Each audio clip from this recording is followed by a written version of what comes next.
آیت نمبر 2 یا ایھا الذین آمنوا، اے ایمان والو. اللہ نے ایک دفعہ پھر مخاطب کیا اور کہا اے ایمان والو، یہ نہیں کہ اگر تم واقعی مومن ہو تو جو آئندہ احکام آ رہے ہیں ان کا تم نے خیال رکھنا ہے. تو اے ایمان والو لا تحلوا، اوپر کہا گیا تھا کہ تم اپنے ہر طرح کے عہد کو پورا کرو، اور یہاں پہ ہے کہ یہ کام نہ کرو، یہاں پہ نہیں ہے، نفی ہے. اوپر حکم تھا یہ کام کرنا ہے، یہاں پہ کہ یہ کام نہیں کرنا. تو فرمایا اے ایمان والو لا تحلوا، تم بے حرمتی نہ کرو. لا تحلوا، تم بے حرمتی نہ کرو. کس کی؟ شعائر اللہ، اللہ کی نشانیوں کی. شعائر جمع ہے کس کی؟ شعیرتن کی. تم بے حرمتی نہ کرو اللہ تعالیٰ کی نشانیوں کی. ولا الشہر الحرام، اور نہ ہی حرمت والے مہینوں کی. حرمت والے مہینے کتنے ہیں؟ 4. کون کون سے؟ ذی القعدہ، ذی الحجہ، محرم، یہ 3 ایک ساتھ ہیں. اور رجب ذرا الگ ہے. رجب کے بعد کیا آتا ہے؟ شعبان. شعبان کے بعد کیا آتا ہے؟ رمضان. تو یہ 4 مہینے حرمت والے ہیں، ان میں لڑنا حرام ہے. الا یہ کہ کوئی آپ پہ حملہ کر دے تو ظاہر ہے پھر آپ اپنا دفاع کریں گے. تو یہاں پہ الشہر لفظ واحد ہے ویسے، لیکن ترجمہ ہم جمع کا کر رہے ہیں، حرمت والے مہینے، کیونکہ الشہر کے اوپر جو الف لام آیا یہ جنس کا ہے، یعنی کہ جو بھی حرمت والے مہینے ہیں. اچھا، ان کی بے حرمتی کیسے ہوگی؟ کہ ان میں آپ کسی سے لڑیں، قتال کریں، جنگ کریں. تو فرمایا یہ کام تم نے نہیں کرنا. فرمایا تم بے حرمتی نہ کرو اللہ کی نشانیوں کی، اور نہ ہی حرمت والے مہینوں کی. ولا الہدیہ، اور نہ ہی حرم کی قربانی کی. حرم کی قربانی کی. یہاں پہ لفظ دھیان سے دیکھیں، کیا الہدیہ ایسے ہی ہے. اچھا، ایک لفظ ہوتا ہے الاضحیہ، الاضاحی، اس کا بھی اردو میں ترجمہ ہم قربانی کرتے ہیں. ہماری زبان مسکین ہے، عربی کے 2 لفظ ہیں اور ہمارے پاس ہر لفظ کے لیے الگ، عربی کے ہر لفظ کے لیے اردو میں الگ الگ لفظ نہیں ہے. پھر ہمیں وضاحت کے ساتھ ترجمہ کرنا پڑتا ہے، یعنی کہ ایک لفظ کا والا ترجمہ ہمارے پاس موجود نہیں ہوتا. اسی لیے ہم یہاں پہ کیا کہہ رہے ہیں؟ الہدیہ کا ترجمہ ہم کیا کہہ رہے ہیں؟ حرم کی قربانی. اور پھر بھی کام پورا نہیں ہوا. دیکھیں ابھی تک آپ کو سمجھ نہیں آئی.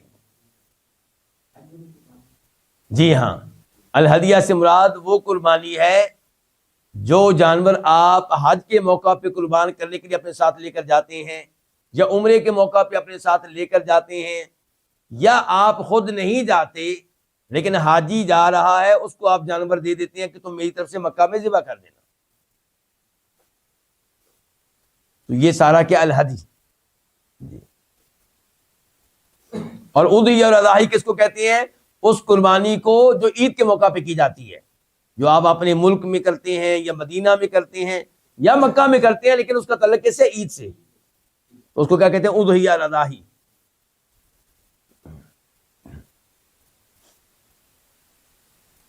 وللقلائد، اچھا قلائد جمع ہے قلادۃ کی. قلادہ کس کو کہتے ہیں؟ پٹے کو. کس کو کہتے ہیں؟ پٹا، ہار. تو فرمایا ان جانوروں کی بھی بے حرمتی نہ کرو. اچھا، قربانی والے جانور کی بے حرمتی کیسے ہوگی؟ کہ آپ اس کے اوپر قبضہ کر لیں، کیونکہ وہ لوگ جب کسی جانور کو اپنے ساتھ لے کر جاتے تھے حج کے موقع پہ، عمرہ کے موقع پہ، کہ ہم نے اس کو ذبح کرنا ہے، وہاں پہ اس کو نشانی لگاتے تھے. ایک نشانی کیا ہوتی تھی؟ اونٹ ہے، عام طور پہ اونٹ کے ساتھ ایسا ہوتا تھا. اونٹ ہے تو اونٹ کے اوپر کیا ہوتی ہے؟ اونٹ کا کوہان. تو وہاں وہ مارتے نیزہ ہلکا سا، اس سے تھوڑا سا خون نکل آتا، وہ خون اس کے اوپر اچھی طرح لگا دیتے. جہاں سے خون نکلا ہے اس کے دائیں بائیں اچھی طرح لگا دیتے. اب یہ لگا ہوا خون نشانی ہے، پکی نشانی کہ یہ جانور جو ہے یہ مکہ جا رہا ہے، اللہ کے لیے قربان ہوگا، اللہ کے نام پہ وقف ہے، اور ہم نے اس کو چھیڑنا نہیں ہے، ہم نے اس کے اوپر قبضہ نہیں کرنا ہے، ہم نے اس کو چوری نہیں کرنا. یہ فرمایا. اچھا، ایک اور طریقہ کیا ہوتا تھا؟ وللقلائد، کہ آپ اس کے گلے میں ہار پہنا دیں. کس کے؟ مثال کے طور پہ جوتے کے. جانور ہے، انسان نہیں ہے، ٹھیک ہے؟ تو آپ اس کے گلے میں کیا ڈال دیں؟ ہار ڈال دیں. تو یہ ہار جوتوں کا مثال کے طور پہ اس کے گلے میں جو ہے، یہ بھی نشانی ہے کہ یہ اونٹ جو ہے، یہ اونٹنی جو ہے اللہ کی راہ میں جا رہی ہے، اس کو مکہ میں ذبح کیا جائے گا. تو لوگوں سے کہا جائے گا کہ تم نے اس کی بھی حرمتی نہیں کرنی. تو القلائد کا ترجمہ آپ کیا کر سکتے ہیں؟ پٹوں والے جانوروں کی بے حرمتی نہ کرو. بے حرمتی نہ کرو تو پہلے آ چکا لا تحلوا. تو یہاں پہ کیا آئے گا؟ وللقلائد، اور نہ ہی ان جانوروں کی جو پٹوں والے ہیں. ولا آمین البیت الحرام. آمین کا معنی کیا ہوتا ہے؟ سورہ فاتحہ پڑھ کے آپ کہتے ہیں نا آمین، اس کا معنی کیا ہوتا ہے؟ اللہ قبول فرما. لیکن وہاں پہ میم کے اوپر شد نہیں ہوتی، یہاں پہ شد ہے. اس آمین کا معنی کیا ہے؟ قبول فرما، کیونکہ وہ میم کے اوپر شد وہاں پہ آمین. یہاں پہ آمین، میم میم دو میمیں ہیں. ولا آمین تو اس کا معنی ہے قصد کرنے والے. آمین کا معنی کیا ہے؟ قصد کرنے والے. ترجمہ کیا ہے اس کا؟ اور نہ بے حرمتی کرو. بے حرمتی کرو تو پیچھے سے آ رہے ہیں نا. اور نہ بے حرمتی کرو کن کی؟ جو بیت اللہ الحرام کا قصد کرنے والے ہوں، ان کے حج کے لیے جا رہے ہوں، عمرے کے لیے جا رہے ہوں، ان لوگوں کی بھی بے حرمتی نہ کرو جو حالت احرام میں ہیں. احرام پہنا ہوا مکہ جا رہے ہیں حج کے لیے، عمرے کے لیے. فرمایا نہ حرمت والے گھر کا قصد کرنے والوں کی. البیت الحرام حرمت والا گھر، البیت گھر، الحرام حرمت والا، یہ کہ مقدس گھر. اور نہ حرمت والے گھر کا قصد کرنے والوں کی، یعنی کہ بے حرمتی کرو. یبتغون، اس حال میں کہ وہ ڈھونڈتے ہیں، تلاش کرتے ہیں، فضلاً کوئی فضل، من ربہم، اپنے رب کا. اس سے مراد ہے رزق. رزق یعنی کہ وہ مکہ جا رہے ہیں، وہاں پہ وہ تجارت بھی کریں گے. حج تجارت کا بہترین سیزن ہوتا ہے، پوری دنیا سے لوگ آئے ہوتے ہیں. آپ اپنی پروڈکٹ لے جائیں، یہ بیچیں، پیسے لیں، کسی اور ملک کی آئی ہوئی وہ خرید لیں، وہ اپنے وطن میں لا کے بیچیں آپ. فرمایا یبتغون، اس حال میں کہ وہ ڈھونڈتے ہیں، فضل من ربہم، اپنے رب کا، ورضوانا، اور اس کی رضا. رضا سے مراد کیا؟ حج عمرہ. یعنی کہ وہ کیوں جا رہے ہیں بیت اللہ الحرام میں؟ نمبر ایک وہاں پہ حج عمرہ کریں گے، اللہ کو راضی کریں گے، طواف کریں گے، اور نمبر دو کیا کریں گے؟ ساتھ ساتھ تجارت بھی کریں گے. تو ایسے لوگوں کی بے حرمتی نہ کرو. وَإِذَا، اور جب حللتم، تم حلال ہو جاؤ، یعنی کہ احرام کھول دو. جب تم حلال ہو جاؤ، ان کے حالت احرام سے باہر آ جاؤ. فَاصْطَادُوا، فا کا معنی تو اصطادوا، تم شکار کر سکتے ہو. تم شکار کرو، لیکن یہاں پہ الفاظ بظاہر تو فعل امر کے ہیں، آرڈر کے ہیں، لیکن یہاں پہ مراد یہ نہیں کہ واجب ہے، مراد یہ کہ اب تمہارے لیے جائز ہو گیا ہے. اوپر کہا گیا تھا نا نہیں جائز، اب کہا جا رہا ہے اب آپ نے احرام کھول دیا ہے، اب آپ مکہ کے حرم ایریے سے باہر نکل جائیں، جو مرضی خرگوش شکار کریں، ہرن شکار کریں، شکار کر کے بے شک مکہ میں لا کے کھائیں آپ.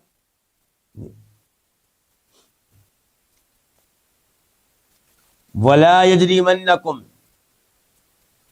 اور نہ یجرمن، آمادہ کرے. ولا، اور نہ یجرمن، اور ہرگز آمادہ نہ کرے. ہرگز کس کا ترجمہ کیا؟ نون تاکید. تو لا اور نون کو ملا کے ہم نے کیا کہا؟ ہرگز نہیں.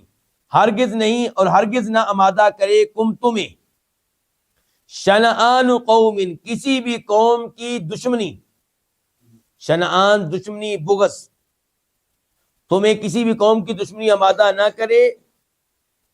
ان صدوکم، یہ ان اصل میں ہے لی ان اصل میں کیا ہے؟ اس لیے کہ صدو، انہوں نے روکا تھا، کم تمہیں، عن المسجد الحرامی، مسجد حرام سے. کب روکا تھا؟ حدیبیہ والے سال روکا تھا نا. فرمایا کسی بھی قوم کی دشمنی تمہیں آمادہ نہ کرے، اس لیے کہ انہوں نے تمہیں مسجد حرام سے روکا تھا. آمادہ کس بات پہ نہ کرے؟ ان تعتدوا، یہ اصل میں علی ان تعتدوا، اس بات پہ کہ تم ظلم و زیادتی کرو. یعنی کہ انہوں نے تمہیں مسجد حرام سے روکا تھا نا، جب ان کا قبضہ تھا کس پہ؟ مکہ پہ، مسجد حرام پہ، تمہارے لیے جائز نہیں ہے کہ تم آج یہ حرکت کرو کسی کے ساتھ. وہ الگ بات ہے کہ بعد میں مشرکین کا داخلہ بند کر دیا گیا، لیکن ان کے عقیدے کی وجہ سے. یہ نہیں کہ مسلمانوں نے کہا کہ جناب ہماری عزت اور ذلت کا مسئلہ ہے. نہیں، ایسی بات نہیں ہے. عقیدہ درست کر لو اور آؤ.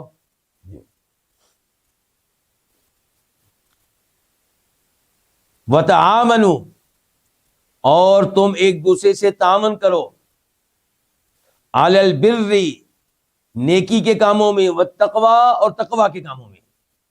اچھا، تقویٰ یہاں پہ ایک اکیلا لفظ آیا کہ اس کے ساتھ ایک اور لفظ موجود ہے، البر بھی موجود ہے. البر کا مطلب ہوتا ہے نیکی کا کام کرنا. تقویٰ کا معنی پھر یہاں پہ ہوگا کہ ممنوع کام نہ کرنا، جو کام حرام ہے وہ نہ کرنا. لیکن اگر البر ساتھ نہ ہوتا تو پھر لفظ تقویٰ دونوں معنی اکیلا ادا کرتا ہے. تقویٰ کا معنی کیا ہوگا؟ خیر کے کام کرنا اور گناہ کے کاموں سے بچنا. اب البر کا معنی ہو گیا خیر کا کام کرنا، تو تقویٰ کا معنی ہوگا غلط کاموں سے، شر کے کاموں سے، برے کاموں سے بچنا. ٹھیک ہو گیا؟ دیکھیں، وتعاونوا، ایک دوسرے سے تعاون کرو، بالبر، نیک کام، نیکی کے کام پہ، ان کے نیک کام کرنے کے لیے، والتقویٰ، اور گناہ کے کاموں سے بچنے کے لیے، بچنے کے معاملے میں. ولا تعاونوا، اور ایک دوسرے سے تعاون نہ کرو، علی الاثم، گناہ کے معاملے میں، والعدوان، اور ظلم و زیادتی کے معاملے میں. یہ دونوں جملے بہت عظیم الشان جملے ہیں. گناہ کے کام میں تعاون کرنے کی اجازت نہیں ہے. مثال کے طور پہ ایک لڑکے کا امتحان ہے، ایگزام ہے، اور آپ کی وہاں پہ ڈیوٹی ہے، وہ چاہتا ہے کہ آپ اس کی مدد کریں تاکہ وہ پاس ہو جائے، تاکہ اس کے اچھے نمبر آ جائیں، تو کیا مدد کریں گے؟ نہیں، یہ گناہ کا کام ہے. ایک شخص کسی کو قتل کرنا چاہتا ہے اور اس میں اس کو آپ کی مدد چاہیے، وہ کہتا ہے قتل تم نہ کرنا، میں کروں گا، بس آپ مجھے ٹیکسی پہ وہاں پہنچا دیں. تو یہاں پہ آپ نہیں پہنچائیں گے. ایک آدمی آپ کی شاپ پہ آیا، خنجر خرید رہا ہے، اور وہ صاف صاف کہہ رہا ہے کہ میں فلاں مشہد کے عالم دین کو قتل کرنا چاہتا ہوں، آپ کو خنجر یہاں پہ بیچنے کی اجازت نہیں ہے. گناہ کے کاموں میں تعاون کرنے کی بھی اجازت نہیں ہے. اسی لیے آج آپ اس کو موبائل نہیں بیچیں گے جو صاف صاف بتا رہا ہے کہ موبائل خریدنے کا مقصد یہ ہے کہ میں نے اس میں گندی فلمیں دیکھنی ہیں. آپ اس کو موبائل میں کوئی غلط چیز ڈال کر نہیں دیں گے، کوئی ایسی چیز ڈال کر نہیں دیں گے جس کے بارے میں وہ خود بتا رہا ہے کہ میں نے اس کو غلط استعمال کرنا ہے. ہاں، وہ خاموش رہے تو ہم یہ نہیں کہتے کہ آپ تحقیقات کریں، جو بھی گاہک ہے آپ پوچھیں ہاں جی آپ نے کیسے استعمال کرنا ہے، نہیں. لیکن ایک آدمی خود بتا رہا ہے آپ کو، آپ انگور بیچتے ہیں اور ایک آدمی کہہ رہا ہے مجھے انگور دے، میں نے شراب بنانی ہے، تو یہاں پہ انگور بیچنا بھی منع ہو جائے گا. لیکن کیا ہر آنے والے سے آپ پوچھیں گے ہاں جی انگور تو میں بیچوں گا، آپ بتائیے آپ نے کرنا کیا ہے؟ نہیں، اس کی تحقیق کرنے کی ضرورت آپ کو نہیں ہے. واتقوا اللہ، اور تم اللہ تعالیٰ سے ڈرو اس مسئلے میں، یعنی کہ گناہ کے کام میں تعاون کرتے ہوئے اللہ سے ڈرنا، ظلم و زیادتی کے کام میں تعاون کرتے ہوئے اللہ تعالیٰ سے ڈرنا. ان اللہ، بے شک اللہ تعالیٰ، شدید العقاب، سخت سزا دینے والا ہے. کس کو؟ جو ایسا کرے گا.